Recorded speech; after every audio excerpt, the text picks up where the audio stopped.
Yes, Redison TV webale kubanga okyagoberera yonna gy'osinzira okubanga gy'otulabira kyokola kya mutawana nnyo gwakyakuumidde ku mukuto gwa Redison TV. Nawe atanaba kubanga osubscribinga kirira wansi awo w'olaba ekigambo subscribe kikwateko, kwata kade aka notification kakuyambako okubeera nga tomisinga nsonga yonna. Olunaku olwajjo wawulidde ebigambo ebyabadde bitambula naddala ow'ekitiibwa Katikkiro Charles Peter Mayiga yayogedde ebigambo bingi ku Robert Kyagulanyi Ssentamu. Yamukoonyeeko ku bye yayogedde.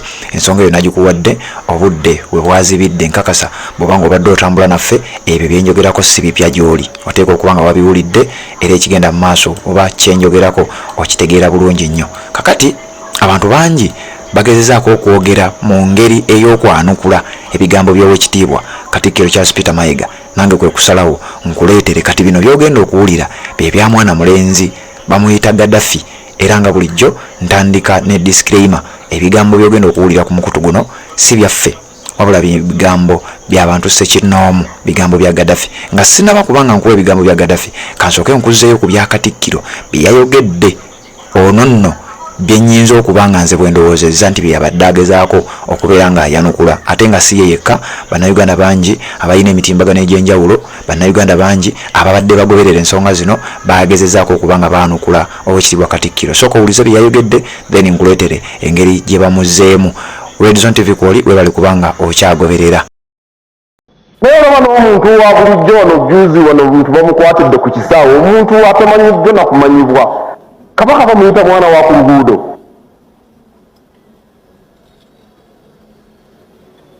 Abakola bino balowooza ti Abaganda bajja kwekyawa olwo beegugunge bo batuuke ne ku bye baagala. Zimusanze akozesa Kabaka ng'akapi. Bye bigambo bya Katikkiro bye yayogedde. Abantu boogedde ebigambo bingi ku nsonga eyo. Katikkiro yabadde ategeeza ki? Kati gwe ali ku mukutu ogwa Redison TV, kkiriza nkuwe ebigambo by'ono then oluvannyuma nze nzije tubeere nga tweyongere. Wabula oba tonaba kubanga osubscribinga, nyongera okukujjukiza, nyongera okukusaba nti kkirira wansi awo w'olaba ekigambo subscribe kikwateko, kwata kade aka notification obeere nga tomisinga nsonga yonna. Ebigambo byonna nga bwe binaaba bijja ojja kubeera omu ku abo abanasooka okubimanya. Katikkiro, nkwebaza emirimu gy'okola ssebo Katikkiro waffe wa Buganda omukulu Charles Peter Mayiga. Olwaleero nkulabye ng'ogezaako tumatiza nti waliwo abantu abaagala okukozesa Kabaka bayiseewo ebyabwe. Bwe tuba nga tuli mu mbeera nga twagala kulaba ku Ssaabasajja Kabaka nga n'ebyogerwa Kabaka tebikwatagana buli omu, nga nawe gwe tusuubira okuvaamu amawulire amatuufu tetukyakulinamu bwesigwa. Kuba osobola n'okumanya abantu abaagala okukozesa Kabaka nga bayisaawo ebyabwe n'otabatugamba, wabula ng'ofuba tukakasa nti nammwe mubamanyi. Ssebo nze sirina gwe mmanyi ayagala okukozesa Kabaka ayiseewo ebibye, wabula omuntu gwe mmanyi ayagala okunafuya obwakabaka yoyo yavaayo mu mawulire n'atugamba nti agenda kusaanyaawo Buganda, era ng'akyogeranga n'obutambi we buli. Kuba kuva we yayogera nkakasa n'obukakafu bweraze okusinziira ku byakola. Neggobodda mu maaso gaffe ng'olina aboyagala otukakasa abo abalala atali oyo twagala oba tugambe ow'ekitiibwa Katikkiro. Be baani abo? Va mu kubuzaabuza abantu nga bali mu mbeera eyagala okulaba Kabaka waabwe. Oli Kabaka waffe mwana, tumanyi Obuganda kye butegeeza, wabula tumanyi nammwe loolo yammwe gye muzannya. Okitegeera ow'ekitiibwa Katikkiro guno omulembe mulala mwana. Tokimanyi lwaki Kabaka guno omulembe yagukwasa ffe abavubuka. Just beerako bubeezi muzeeyi, bwe tuba twakukkiriza tukiikirire bulungi. Golaba okyasobola ovaayo tumatize nga bwe wayogedde ne Kabaka. Kati ekyo kyetaagisa Katikkiro okwogera ne Kabaka kiwa amawulire, nawe kennyini teweesiga by'oyogera. Kati gojjotya mu lutuula ate otukakase nga bw'oyogera ne Kabaka. Ekyo kyetaagisa Katikkiro kubanga ayogera ne Kabaka gaba mawulire. Naye nawe kennyini muli owulira nga tokoze kimala.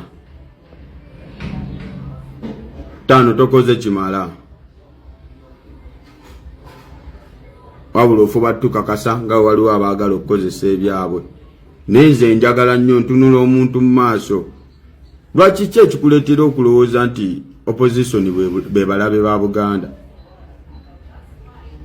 tosobola kuvaayo kunenya Museveni asisinkana bataka nga nawe tomanyi tosobola kuvaayo kunenya Muzeeyi Museveni eyewerera Abaganda era obbasaanyaawo wabula otandika kulaba nga abali ku opposition nti bwe bulabe bwa Buganda naye nga Kabaka yavaayo n'akumatiza n'okukumatiza nti obuyinza bwe bwawambibwa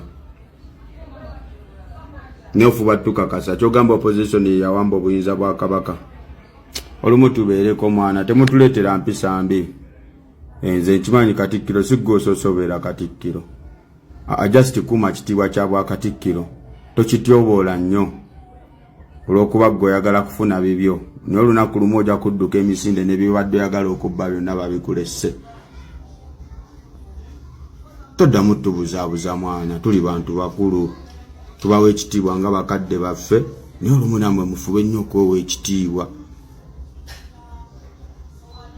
fedde tukyalimbibwa birimbo ojja kugira mu suuti ng'oyambadde onyumye ojjeni mu suuti ontiisetiise ne galubindi nedda ssebo bwe tuba bantu bakubanja Kabaka gwe twagala olaba tetwagala kulaba ggwe golaba watandika ddi okumanya mbu ggwe olina n'okunyirira okusinga Kabaka Katikkiro oyambala otya okunyuma mbu kati gwe atugamba mbu ye ggwe Kabaka mwage musobola n'otuleetera Kabaka ng'afaanana ng'ava mu ffumbiro ng'odda tumanyira mbu ffe twagala kale ne oba waliwo abaagala osuula obwa Kabaka nammwe mubayambyeko kati gwe otandika otya luli nawaba akwogerera goleeta otya nnyinimu ng'afaanana nga bwe yali afaanana ayi gwe Katikkiro temuleetera abantu mize mibi mwana just beerako bubeezi tetwagala nnyo okuddamu bakadde baffe kuba obwakabaka bwaffe tubiwa ekitiibwa. Yes, webale kubanga okyagoberera byebigambo bya Gaddafi.